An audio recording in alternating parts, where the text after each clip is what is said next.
It is Thursday, the 30th day of September, 2021. And earlier this week, there was a climate related protest in front of the home of Governor Charlie Baker. His home is up in Swampscott. It's on the water, North Shore. What this particular group did was park a boat, a pink boat, which was on a trailer in the street in front of his house. I mentioned it was. Did I mention it was pink? I don't know if I did or not. Anyways, the boat was pink and it had the words climate emergency painted on it. The town is on the water, as I mentioned, and the thinking is that eventually Charlie's house will be waterfront as ocean levels rise over time.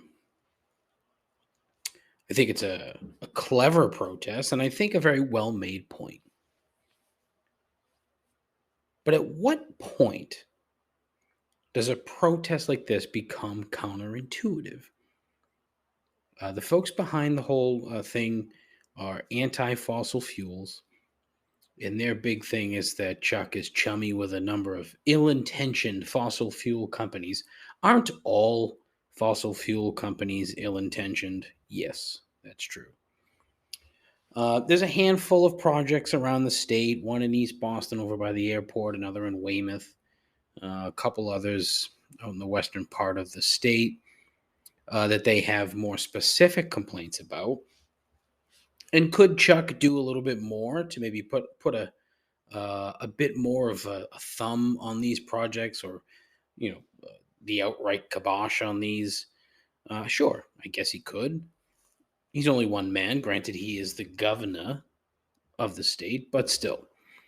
Now, having said that, I have a number of issues with this particular protest itself, the way that they did it. All right, hear me out.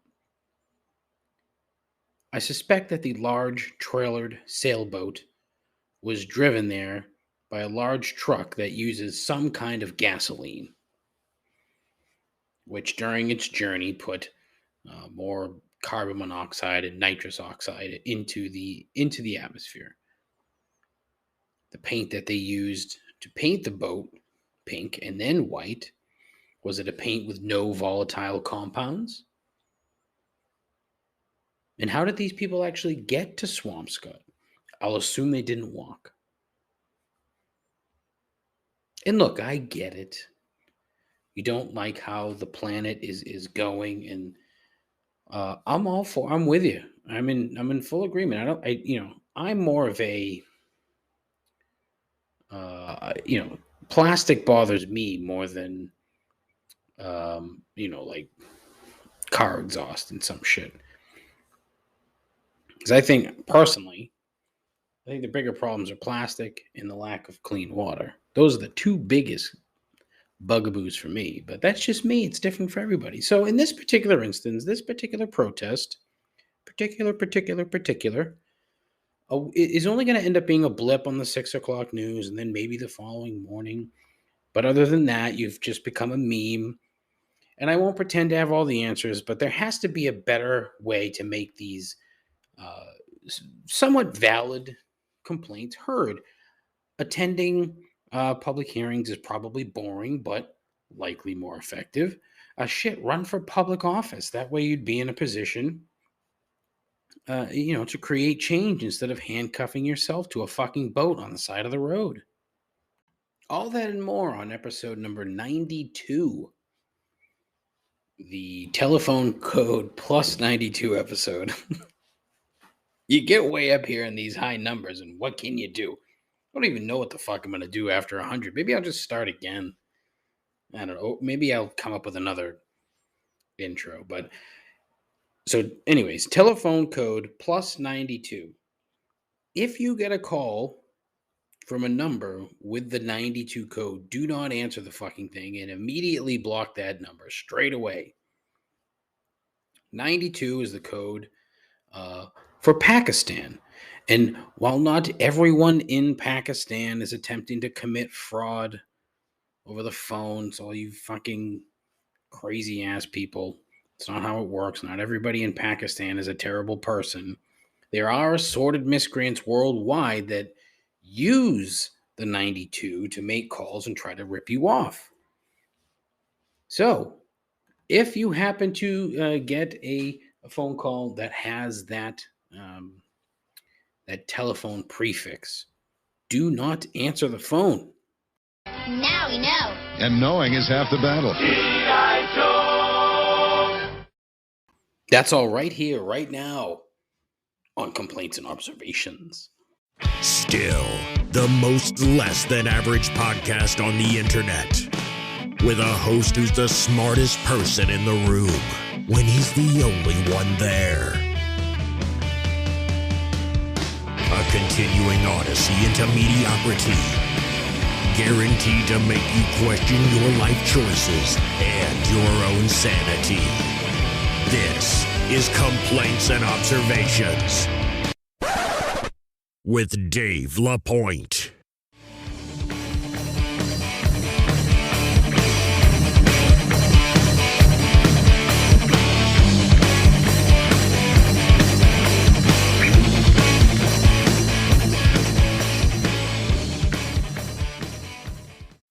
Who the hell is Dave LaPointe?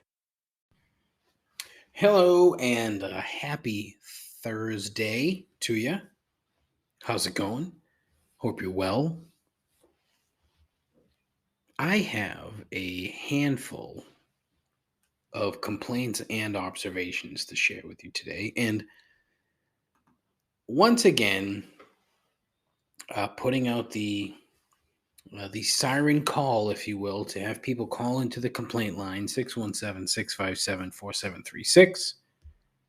And for the fifth week in a row, not a single call. Again, this is the part that I don't understand. I think it's a great fucking idea. It's a great idea. I don't get it. It's very strange, you know? What can you do? Yeah, you just kind of hope that eventually it sticks. That's the goal.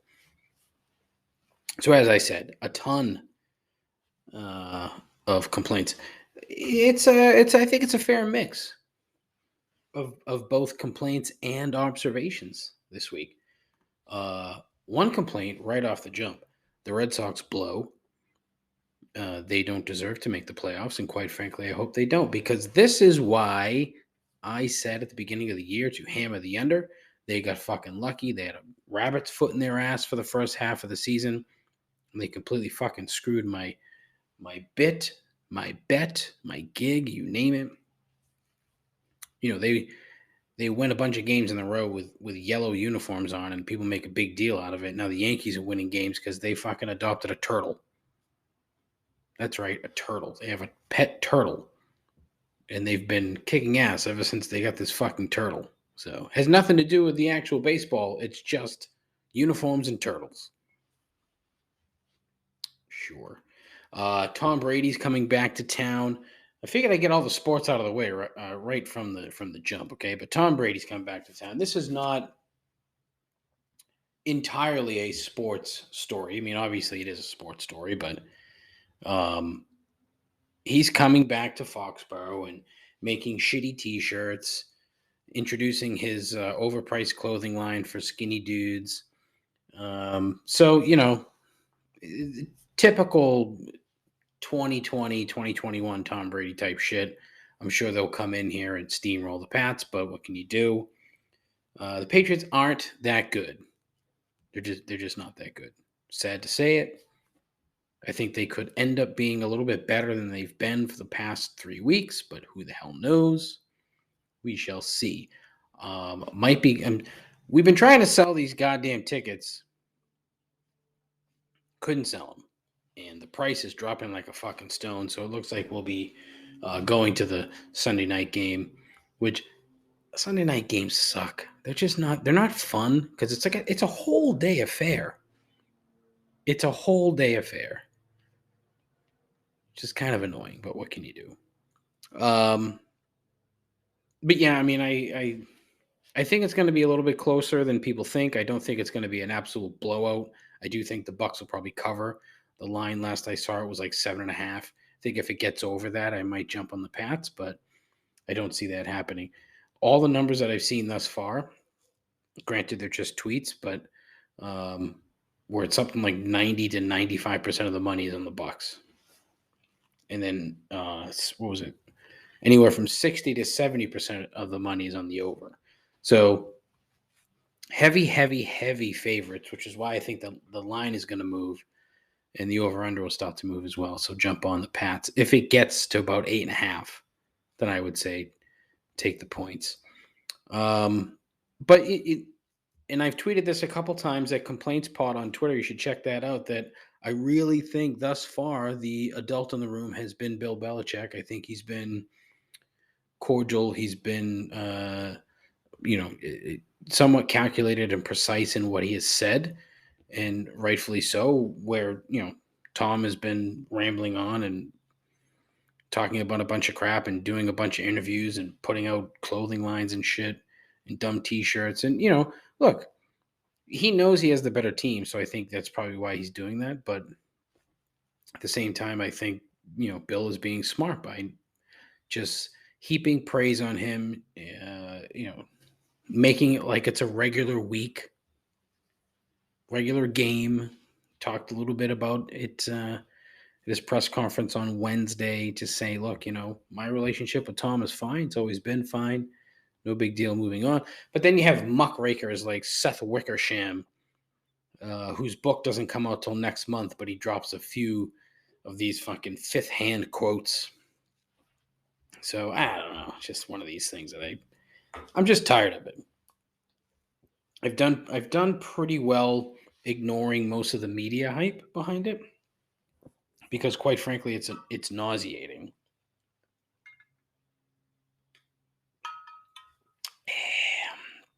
So can't do it. And then the other thing, Kyrie Irving again. I've talked about Kyrie Irving before.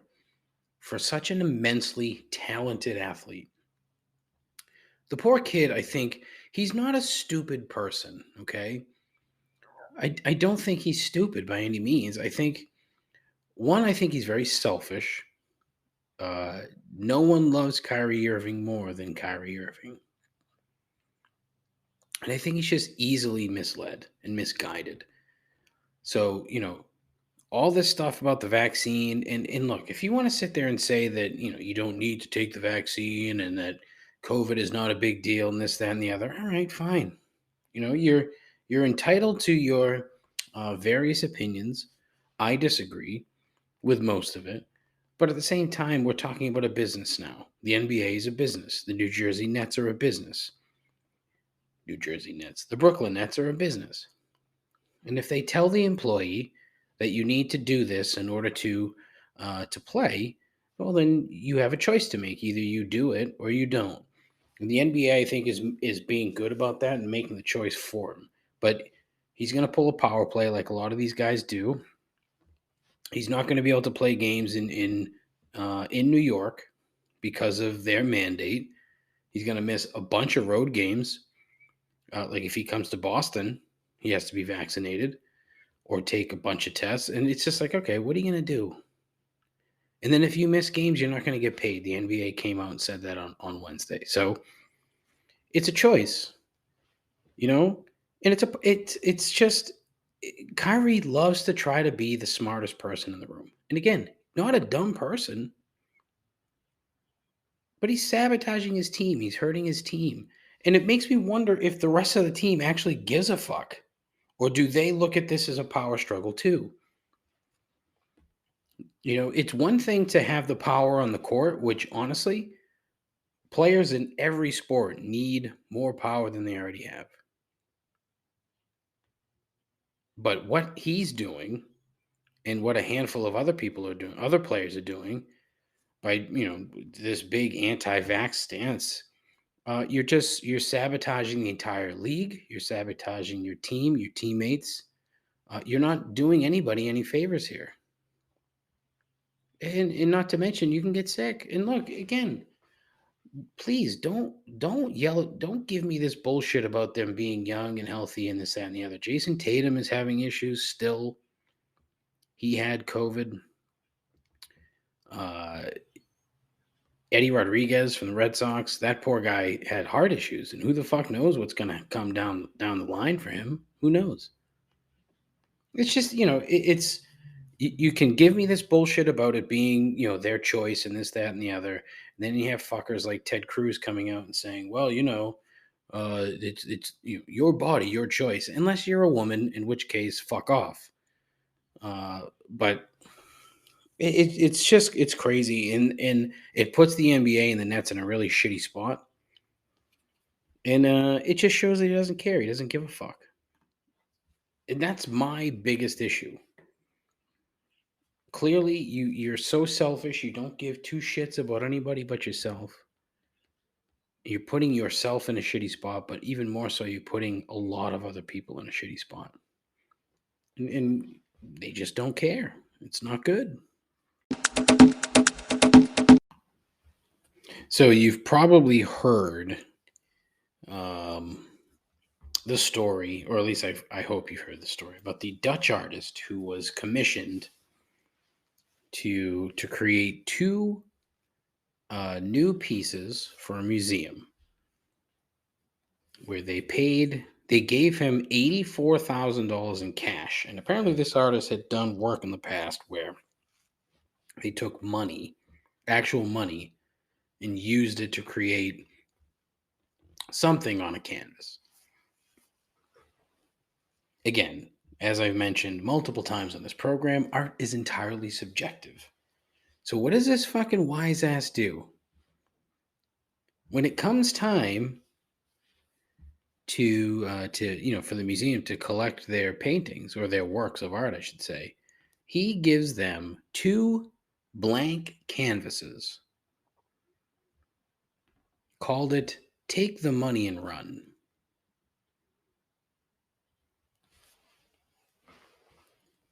Two things here. One, it's brilliant,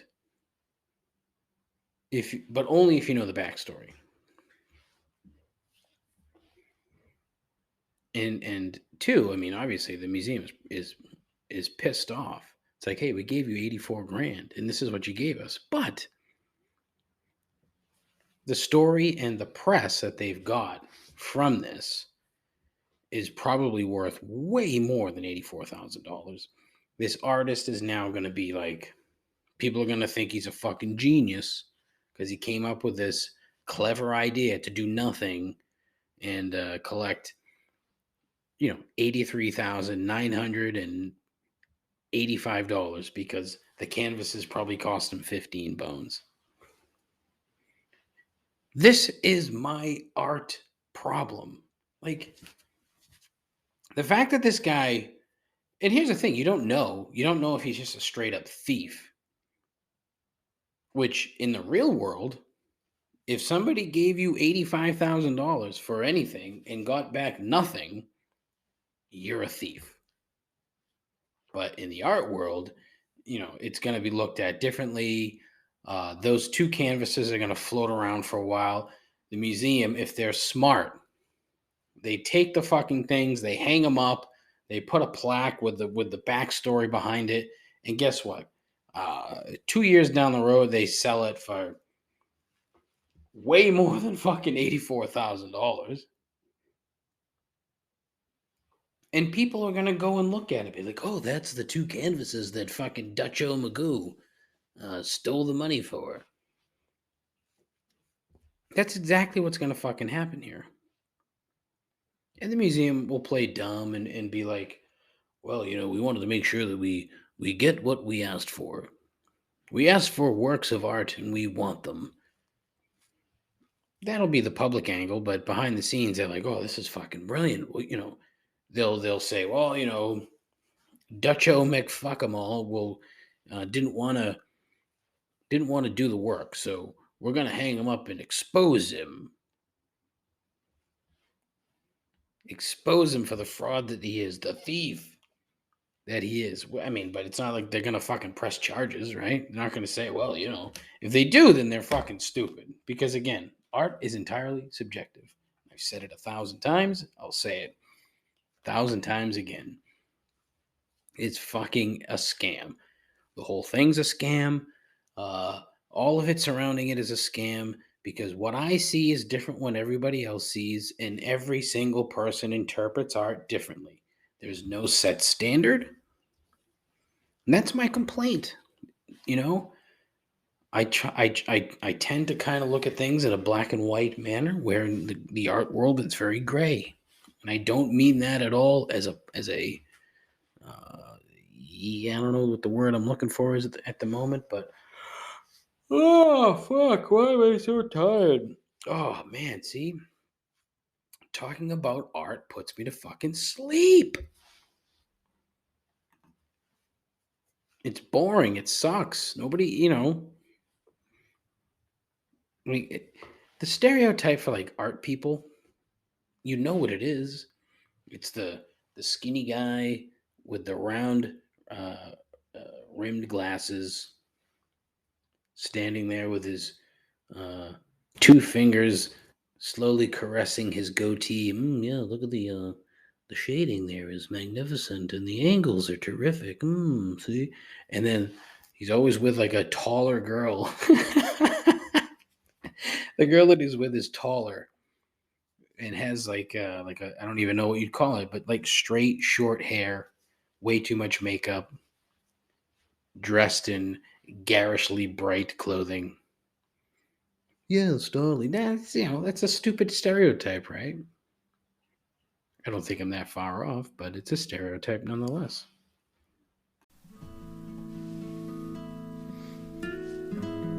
Ah, the soothing, gentle sounds of strumming an acoustic guitar. Really has nothing to do with this ad at all, but I just want to let you know I have some merchandise at the merch store. bonfire.com/store/complaints. You see, I've made that web address a tad easier. It's still too long, but I don't have any other way to change it, so please indulge me, if you will. I have a few shirts up for sale, including the brand new tagline, "The Village Idiot Has Spoken." That's about it, really. But listen, do yourself a favor. Go to the store, buy a t-shirt. Show the world that you don't give a solitary shit about what you listen to on a regular basis. That's bonfire.com/store/complaints and get your complaints and observations merch today. All right, I've got three more like general observations here. Very worldly today. I don't know why, but that's just the way it is. All right. The Wall Street Journal the other day had an article about the Taliban. And the article is essentially where the supreme leaders of the Taliban were telling their rank and file soldiers to, hey, cut the shit. Stop acting like normal people. You see, once Kabul was vacated by, protective forces, which it had been for the past 20 years. So what happened was Kabul was becoming a very sort of, forward-thinking, metropolitan-ish city. A bit more worldly, if you will. There was, actual business. There was, universities, hospitals, zoos, parks. A generally nicer than you would think part of the world. The best place? No. Better than it was in, say, the 80s and the 70s? Probably. But once all the American forces and the worldwide forces vacated the city, and the Taliban basically swooped in without a shot being fired, you had Taliban soldiers some of whom had never been to Kabul. They get to the city and they're like, holy fuck, what is this place? And they start, get this, enjoying themselves. Because they're just, they're mostly normal people. They just happen to, be a bit brainwashed and fall within this sort of fear bubble, if you will, that the Taliban has created, and that particular their style of governing, if you will, is not really cohesive for normalcy. So that, a couple of the things they said was stop taking selfies and posting them to social media. Like, how fucking normal is that? These guys are going to like amusement parks, riding roller coasters and fucking Ferris wheels and bumper cars, and going to zoos and like parks, having picnics, shit like that. It just kind of goes to show you how similar they are to the vast majority of people on this planet, where they just want to fucking live. Just want to live. Most of them, not all of them. Let's be fair, not all of them, but most of them. Probably, I would say a solid 95% of them just they don't want to be bothered with fighting other people's fucking wars. They just want to fucking enjoy life. But then, this guy comes out and says, "Hey, stop enjoying life." And now, who knows, maybe that'll snap them back into being willing, suicide bombers or whatever it is the fuck that they're going to be doing. But it was a fascinating look at what that side of the conflict is up to now that there's no conflict anymore, where one side of the battle has vacated the premises after 20 years of kind of sitting there, and what it is that they're doing now. It's very interesting. I am very interested in seeing what the next, say, 5 to 10 years are going to be like there. Are they going to is there going to be like a civil war where a lot of people are like, fuck, we don't want to be doing this anymore, we don't want to keep fighting constantly like we have been in this particular part of the world for the last 100+ fucking years? I don't know. It'll be interesting to see how it plays out. Granted, already they're being fucking shitty, but you knew that the Taliban, because they're the Taliban, were going to be shitty. But I thought I was hoping it would take a little bit longer, but they're already fucking hanging guys by cranes in public square. So probably not. However, that was a very interesting article, and I found it a tad fascinating. So see how that plays out. Never did you think that when you listen to this fucking shit ass podcast, that I would talk about the goddamn Taliban riding Ferris wheels. Oh, maybe you did. If you did, it's awesome. I hope you did. That would say a lot more about me than you, but still. YouTube is a wide open rabbit hole. It is a massive rabbit hole, and if you fall down it, you're fucked. So I mentioned the other day how I fell down a Norm Macdonald rabbit hole, and so because I've been watching YouTube, I'm getting a lot more YouTube ads in my social media, in my Twitter, in my Instagram, not Facebook, because fuck Facebook.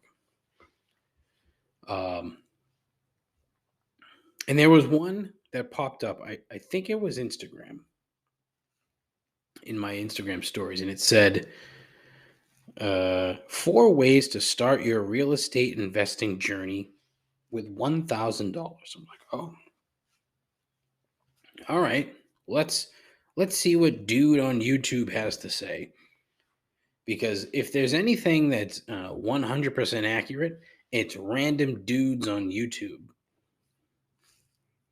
So I'm watching this, and look, automatically I'm a tad skeptical, because unless you're Carlton Sheets, what exactly can you promise me real estate wise for $1,000?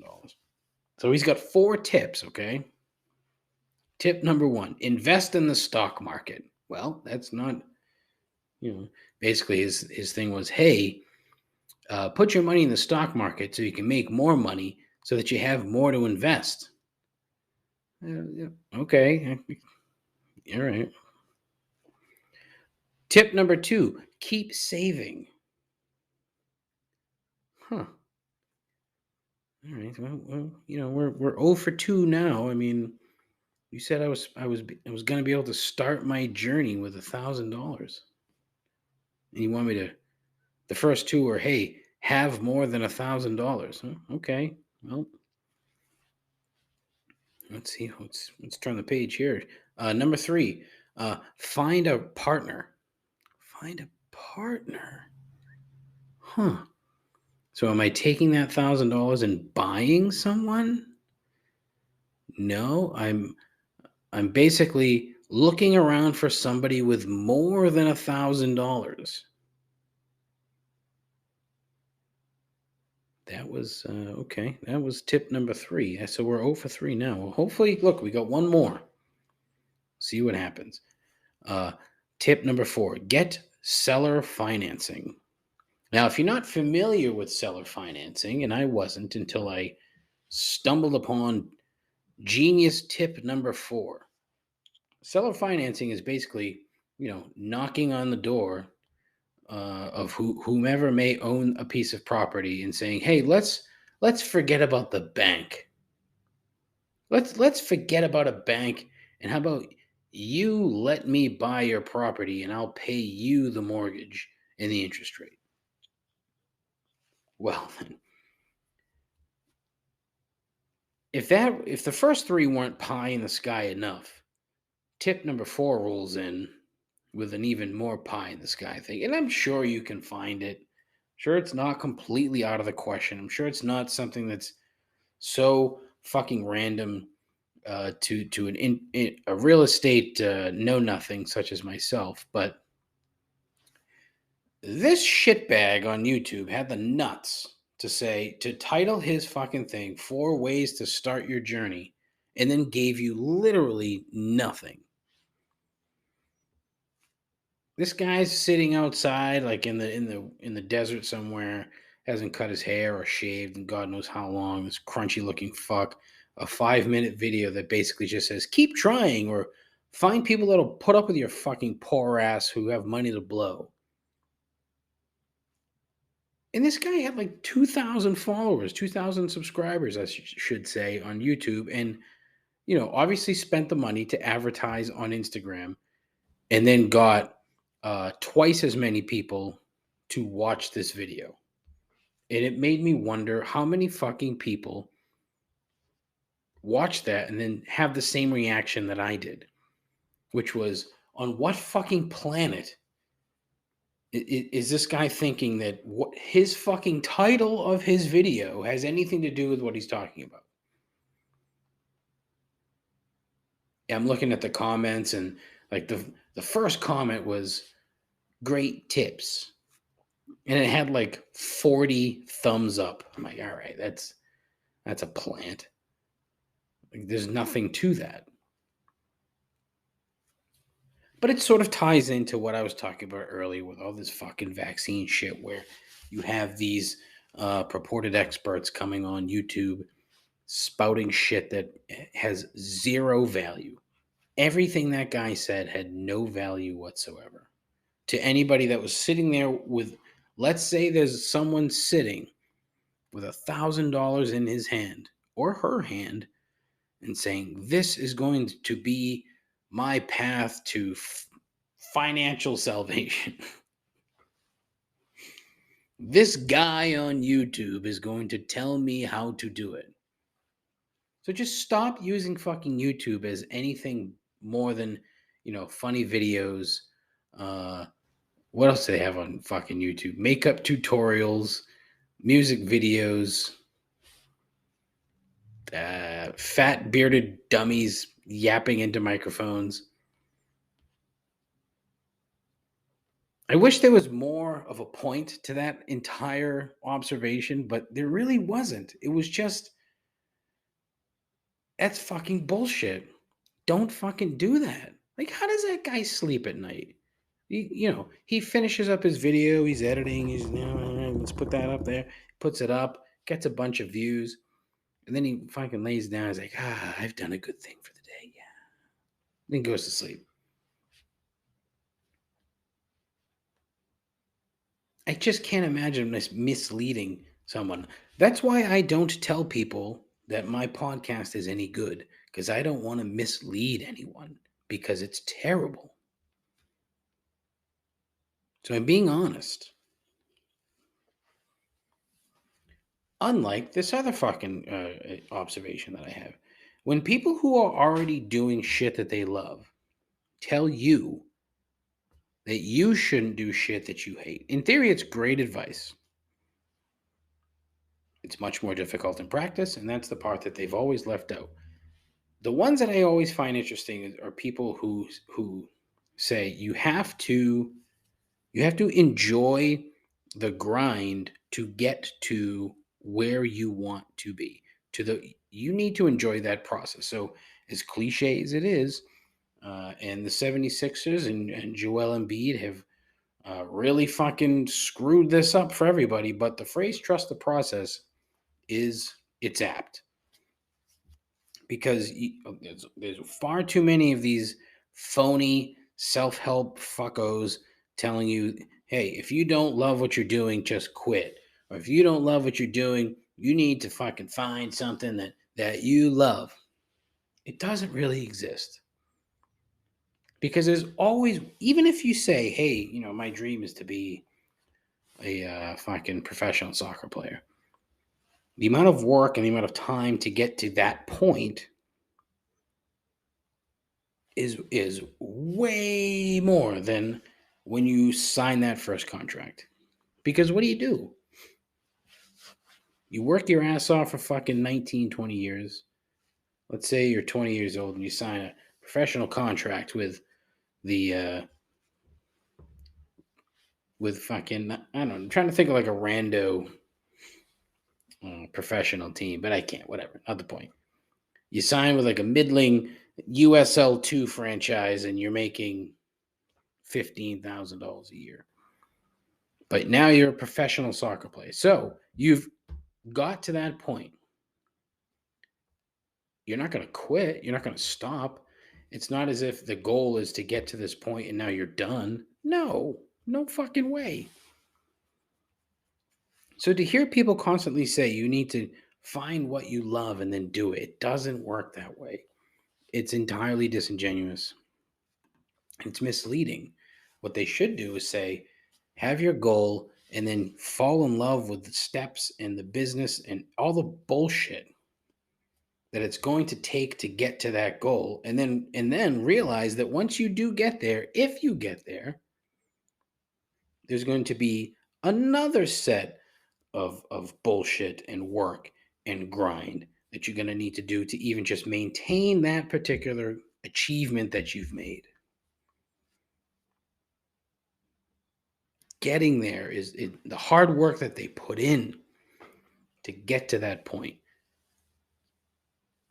They always leave that part out. And it's funny, the amount of shit that I've read over the past 18 months or so about podcasting. I subscribe to a lot of these different folks that put out newsletters about podcasting and what you should do to be successful and this, that, and the other. Some of them are very honest, and some of them will say, look, you're going to go for a very long time only having 4 listeners if your show stinks. So you need to spend time figuring out how to make your show not stink. Well, okay. If you don't get the 4 people to engage in what it is that you're doing, your show is going to stink.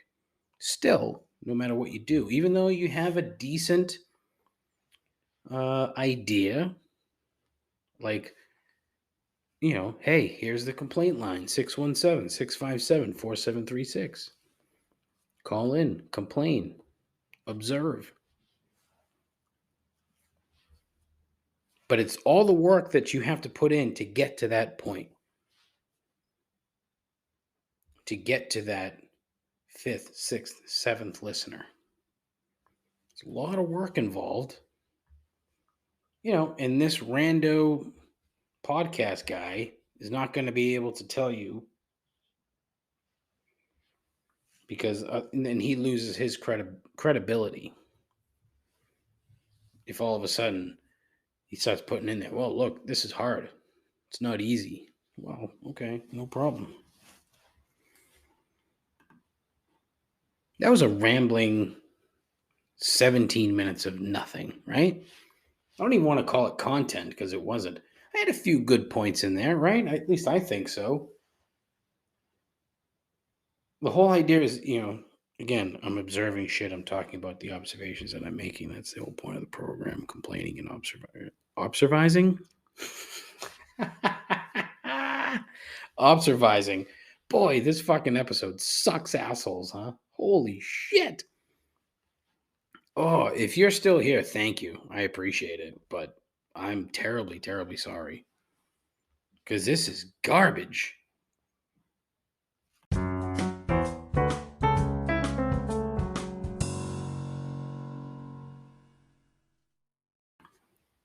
All right, as it is Thursday, it is time for 3 gripes, everyone's favorite portion of the program.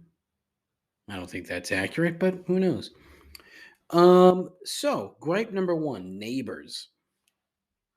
I don't think I've made this gripe previously, but I may have. But here's a question, okay? Why are all neighbors weird? And I don't mean that in a specific sense, but in a general sense, where when you're talking to someone who talks about their neighbors and like, yeah, they're kind of weird. They're always weird. If you think you're not a weird neighbor, I hate to break it to you, but you probably are. Doesn't mean you're a shitty neighbor, because shitty neighbors are completely different. For example, I have a couple of neighbors here who seem like super nice people. Don't really know them because they're neighbors. They're a bit weird. Are they shitty? No. Got a couple of other neighbors on the other side who I think are shitty. I'm not sure, but I know they're weird. That's just how it goes. And my guess is, that all the neighbors here think, my wife and I are weird. Well, we're in our 40s. We don't have kids. I don't see any kids over there. They must be weird. Oh, what's going on? Who's the old lady? She lived there too? Oh, that's weird. That's typically how it goes. The old lady in this particular instance is my mother-in-law because she lives here too. So it makes me wonder, do all of our neighbors think that we're weird? Well, the answer is yes, because that's just what neighbors are. They're all weird. If you intimately know, no, that's the wrong word. If you know your neighbors well, then you probably know that for sure they're weird. That's okay. It's okay. You could have normal neighbors, but I think that would be even more weird than not having weird neighbors, Just don't have shitty neighbors. The only reason this came up is because my poor mother lives in a very small apartment.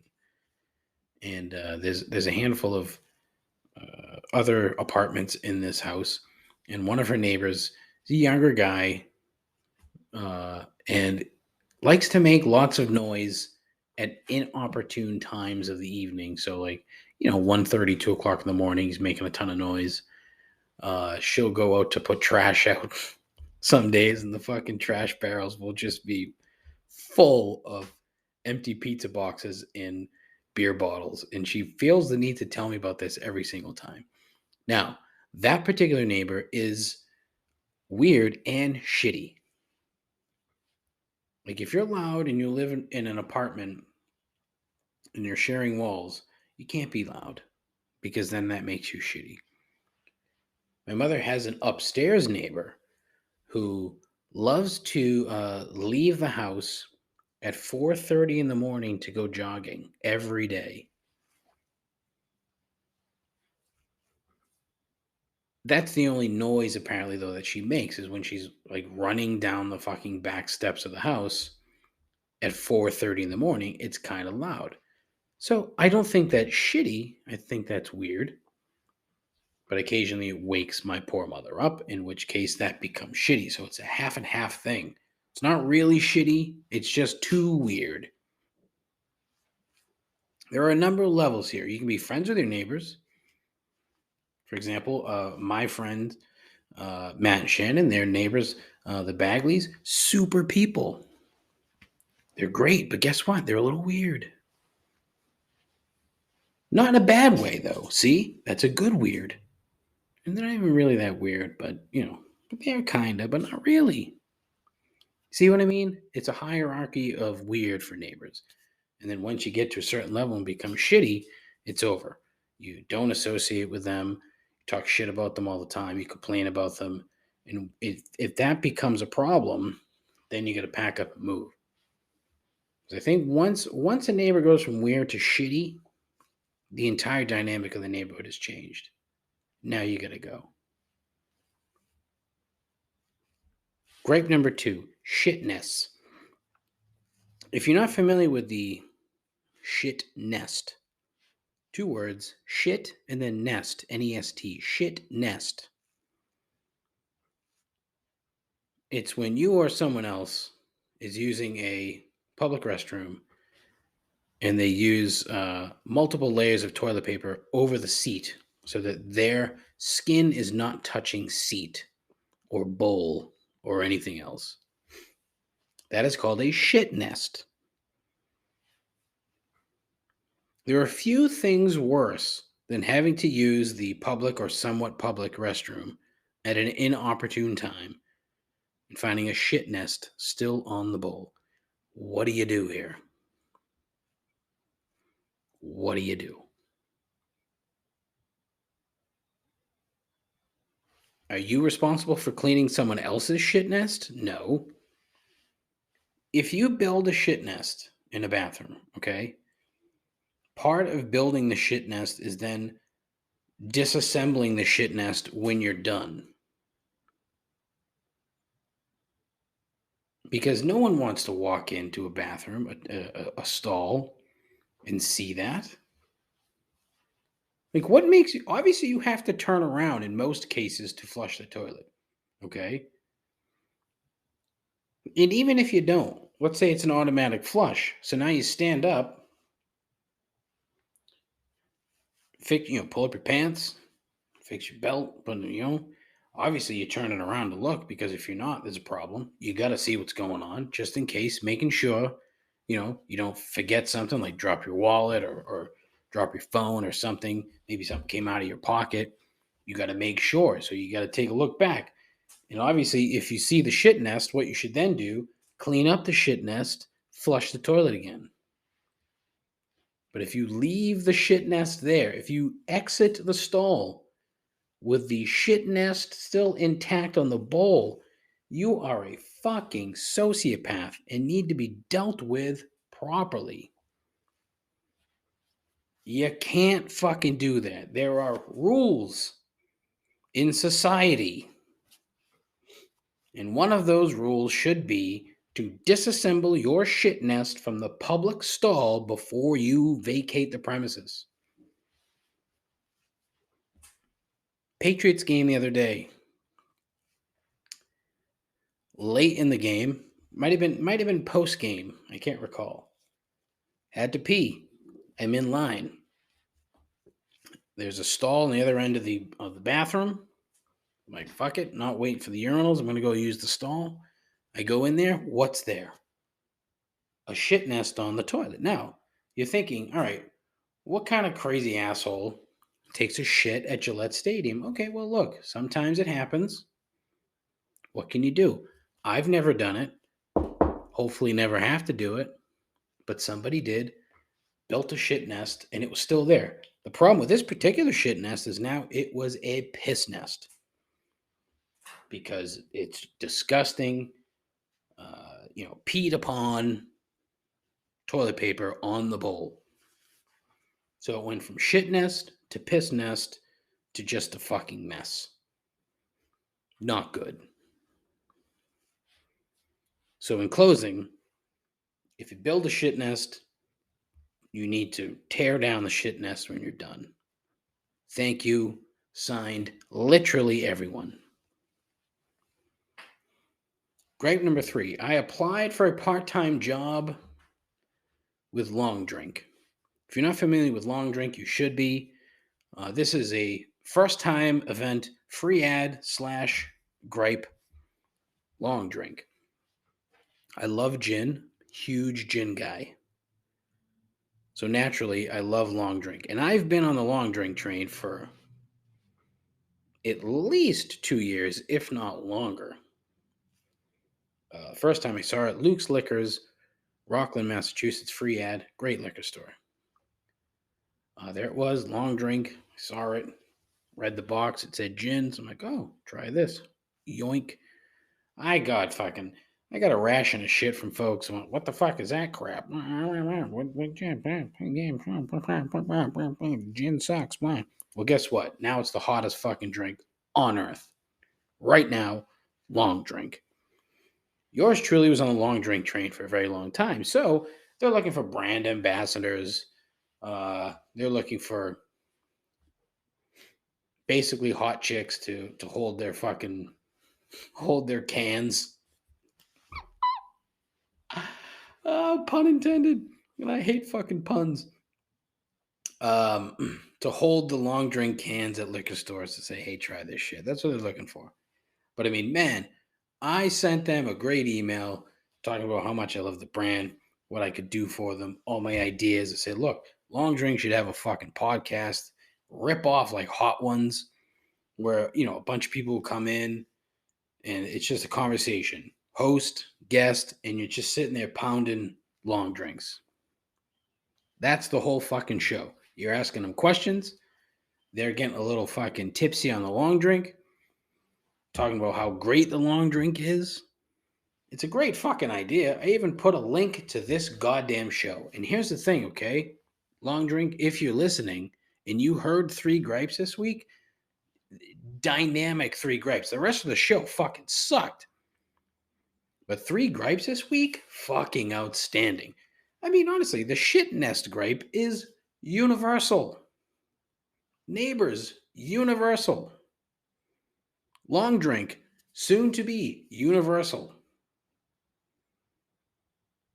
So look, if you know what's good for you, you'd reach out and you'd say, you know what? We need to break the mold here. We have far too many attractive brand ambassadors. We need a short, fat, bearded guy who looks kind of like Gimli. Or who's the short, fat, bearded guy from Harry Potter? I don't know. Because not a big Harry Potter guy. Hagrid, I think is his name. I don't know. Anyways, but short, fat. He's got long hair. They both had long hair. But that's what they need. Break the mold. Be different. Be bold. That's an ad. Be different. Break the mold. Be different. Be bold. Long drink. That's probably already used by somebody else, but that's pretty good. See, there's the other thing. I'm a wannabe ad man. Been saying that for fucking years. Anyway, that's it. That's all for the show. I've kept you guys for far too long. The previous 40 minutes of this program have sucked. Just not been good. And I apologize. If you stuck around for 3 gripes, then you got rewarded with some really fucking top-notch material. I'd put these 3 gripes against any other 3 gripes. They were terrific. And I'm not afraid to say it. They were great. I again ask, if you have a complaint or an observation of any kind, call it in 617-657-4736. 617-657-4736. 617-65 rip 'em. I have a Twitter page at ComplainsPod. I have a Instagram page at ComplainsPod. I have a Facebook page with Fuck Facebook. I have a YouTube page, and I think I may be onto something with the YouTube page. Yours truly spent some time last week on a show called Hometown Hammers, which is part of the American Hammers TV network, talking about West Ham United, and it was fucking awesome. Had a great time. It was terrific. But Katie, the host, used this this program called StreamYard, where basically you can have people who are watching comment on what they're watching. So it's basically a conversation. And I loved it. I thought it was awesome. And apparently it meshes nicely with YouTube. So as we continue down the road to 100, hashtag road to 100, I don't think I'm going to rent out a Vets Club for a live studio audience. I might do a streaming thing, but we'll see. I might do a test run, see how it goes. You just never know. The downside is when you have no audience, it makes it tough. But I think it'd be funny if I tried to do it with an audience of some kind, not a studio audience. Although I'm currently doing it with a studio audience. There's no one here in the broadcast palace, but that's about the size of all my studio audiences. I would imagine would be 0. So anyways, on to the hashtag road to 100 as we get to the 100th episode of the program. What else? I have a website, complaintsandobservations.com. No, complaintsandobservations.com. There's a blog. I've been blogging. Probably just as good as the show. So you can imagine how fantastic that is, right? Check that out. I think that's it. Yeah, that's probably it for the show. Thank you as always. I do appreciate it. And look, I say this every week and I mean it with all my heart. Please, hashtag tell your friends. Hashtag tell your moms. Take care of each other. Nope, fuck that up. Take care of yourself. Take care of each other. Godspeed. Ta-ta.